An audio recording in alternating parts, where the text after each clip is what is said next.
Hey Designport, I'm Stacy Bass and welcome to my house. I'm hoping to show you around a little bit today and give you a sense about how I think about hanging art in my house in hopes that it might help you hang art in yours.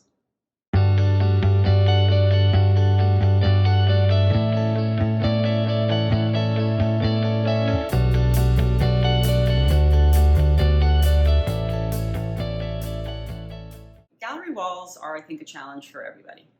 Do you do a grid? Do you do it haphazard?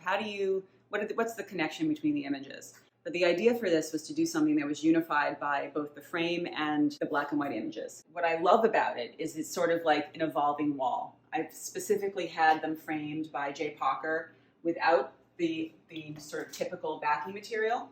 So this just looks like a regular back of frame. Normally there'd be a paper over this and there'd be a wire. In this case, I can just pop these out myself and change the image up, which is what I did when our granddaughter was born. I deliberately asked the people who hang the photos to do it in not a grid, so it was a little bit more organic looking. Because everything had a white frame and was matted the same way and everything was black and white, I felt like that really allowed it to stay together while still feeling like it had some movement and life to it. And it's really like a nice living tribute to our family. Another idea for gallery walls is to do holiday cards.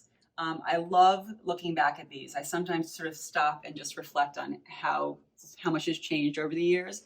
It's a great way to collect things that really don't look a lot alike, with different shapes, different card colors, but because the frame is the same, it's really unified on the wall and feels really cohesive. I have seen gallery walls in interiors that I've shot that, someone goes crazy with using different colors and different frames, and that can look amazing.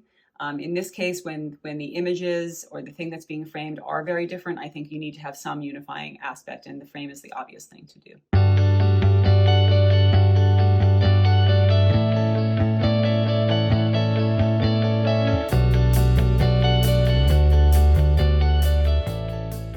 Finally, this is a great example of how to do something really simple, just a linear way of filling a hallway, which would otherwise not have anything on it. It's a thin hallway, so not a lot of room to get far back from it.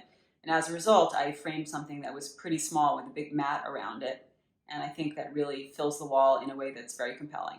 There are other ways of doing gallery walls where it could be a theme of a location that you've traveled to. It could be one simple vacation that your family went to. And then you could choose images from that trip to create the gallery wall. Thanks for joining me, Designport. I just want to encourage you, choose something that you really feel moved by, and I promise you'll enjoy having it in your home for years to come.